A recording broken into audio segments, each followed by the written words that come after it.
All right, Ceramics 1 students, or Ceramics 1 and 2 students. It's Mrs. New here. Today we're going to be doing a new project. Super excited about this one. This is my example one that I have for you, so I'm going to have to carefully sort of tilt it so that the camera can pick it up. But this is, here we go, there's the front of it. This is the garden gnome house, or the garden fairy house.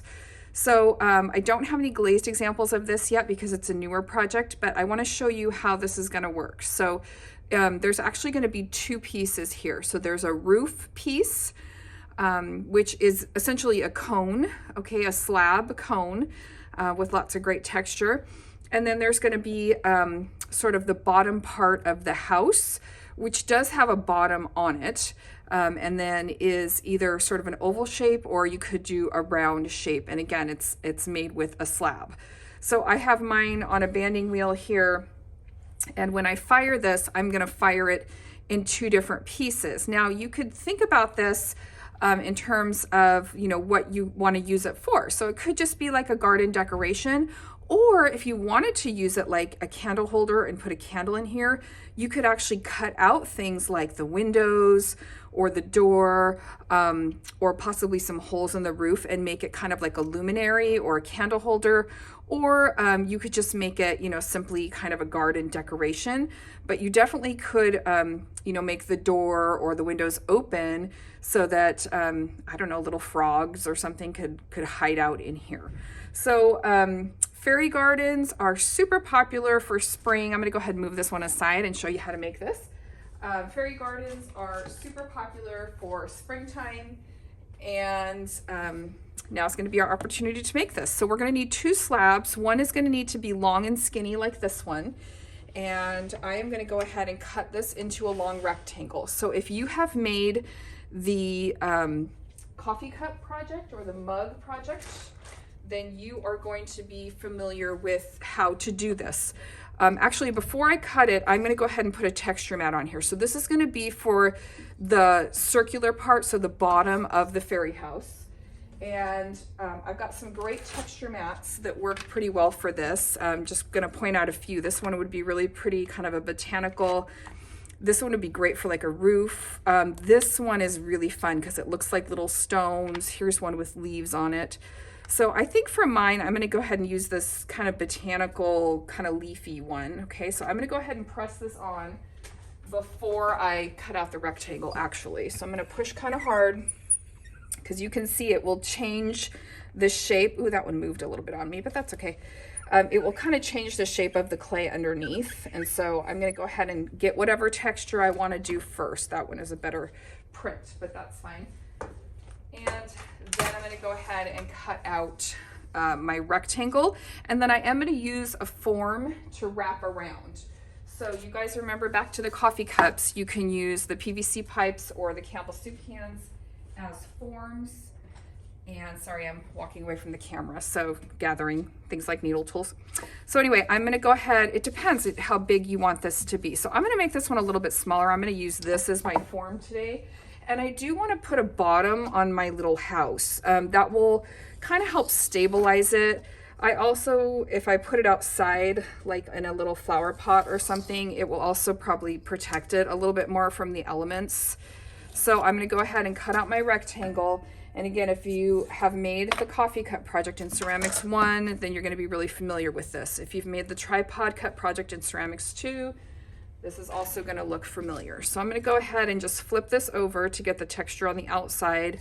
I'm going to start with my prettier side over here and then just roll this around. Now I've already put my slab through the slab roller, so it is all even and ready to go. And I'm going to go ahead and trim that. I'm going to save that for my bottom piece and go ahead and slip and score this together. So I've got my serrated rib, a little bit of slip, and I'm going to blend that together, basically make a cylinder. Now, what can be kind of fun with these little houses is instead of just making a straight up and down cylinder, you saw in the example I just showed you how it was kind of an oval shape. So I'm going to show you how I did that. And you can kind of change the shape of it a little bit as well. So I lost a little bit of my texture there, but that's okay. So I've got my basic cylinder. I'm going to take that cup out of there, blend the inside a little bit, and you could use a wooden tool or a wet paintbrush, or just kind of stick your finger down in there and blend that together.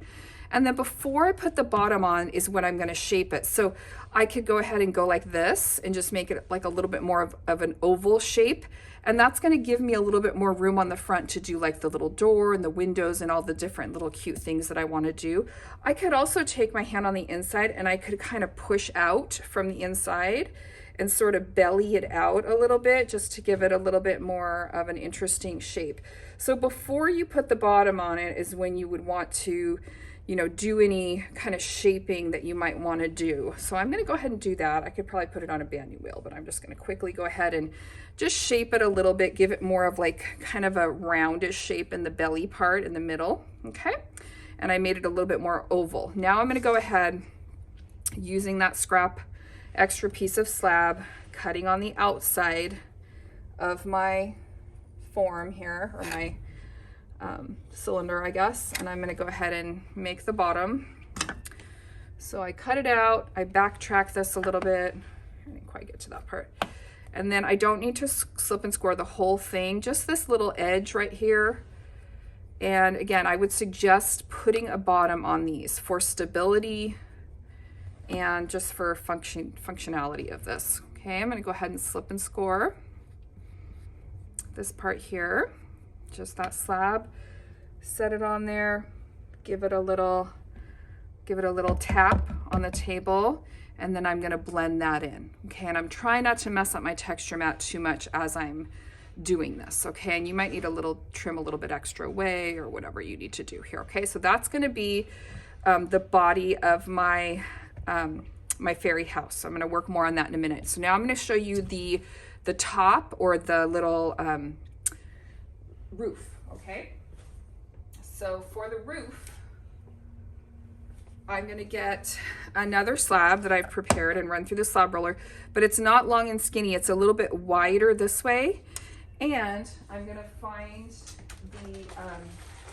the baggie that says cones. Okay, so if you've ever done the gnome project, we do that right around the holiday time, you're familiar with these. But basically they're a template, and when you flip them around like this, they're gonna make a cone, all right? So what I want you to do is kind of find one that will work pretty well for the size of your little house that you're making. So like that one's plenty big. For mine, I feel like that almost is a little too big. So let me see about this one. Yeah, I think this one will actually work better.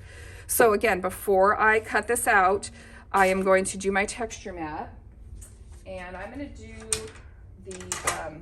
the little rock, this rocky one, because it's so cute on these little fairy houses or gnome houses, because it makes it look like, you know, like it's made out of rocks, which is kind of fun.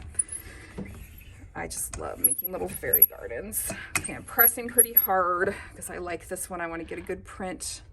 That looks really good. So now I can go ahead and cut out my cone shape, and I can always like push this, you know, kind of leave some extra too, because I could use part of this for like the little windows or the doors, because I've got this great texture. So again, don't make more work for yourself. Just keep the integrity of these extra little chunks, because you might end up using, like I've got a lot of stuff up here. Maybe I'm going to make the little door or whatever out of that. So I'm going to set that aside. And now I can make my roof. So on this one, I'm just going to kind of free form it. And you can see on mine, it doesn't have a top, but I can just pull that clay together and sort of make like a pointy top. So I'm going to go ahead and slip and score this. I've got my serrated rib, my slip.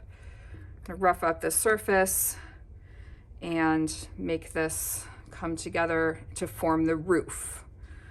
All right, so after I get this blended, I'll show you how this works. So we're going to be making these little houses in 2 parts. So they'll fit separately on top, kind of like that first one I showed you. All right, so I'm going to blend this together. I'm going to blend it on the inside, really make sure it's staying together nicely. And then again, this part on the top, I could do a couple things here, but I bet you I can just kind of pinch this closed. I could take some water on my fingers and kind of bring this up I think I'll just do it without water on my fingers, just kind of show you, but I can bring this to like a pointy, kind of a pointy top. And some of the templates work a little better with, they already have kind of a point, but this one kind of had a hole in the top, which we need for making gnomes, but not so much for gnome houses or fairy houses. Okay, so that's looking pretty good. So that's gonna be my roof. So I'm gonna grab my bottom again, and now it's time to figure out how these two things are gonna fit together. So you can see, like, that looks okay, but what I like to do is take the bottom of the cone and carefully start to kind of flare it out to give it more of that, I don't know, kind of like a little mushroom on the top, right? Or like a little hat or whatever. So I'm gonna kind of just pinch this out. And I'm gonna take my fingers and just really smooth this edge. So I'm gonna work on my roof a little bit, my roof line. And also remember how I squished this one and made it more like an oval? So I kind of need to do that with this too. So I'll need to kind of figure out, you know, making it a little bit more oval. I'm getting a little tear right here, so I'm gonna work on that. But you see how I'm doing that? So now it's just getting a little bit more personality and a little bit more, you know, a little bit more attitude here. Also, if I don't like the way this is fitting together, again, I can come into this part and just kind of pinch this in just a little bit more to get like a different silhouette. Okay, but so kind of work on your structure of your kind of the house part and the roof part of your little fairy house. So this would be step one, day one. And you'd want to put this in a bag with some wet paper towel. I would set them separately on a board like this, kind of wrap everything up, and then really start to think about like the theme of your little fairy house. So most of these I assume are going to have sort of a nature theme or a spring theme, but you could also think of other ideas. Maybe yours is going to have like an animal theme, or maybe it's going to have, I don't know, some kind of other theme. I'm not sure. You have to think about it. So anyway, I'm going to go ahead and stop the video for today. So that would be step one. And then I'll come back with the next video and talk about adding a lot of the details like the chimney and the door and all the different little fun things that you can do. Okay. Thanks so much for watching, guys. Have a great day. Okay. Bye-bye.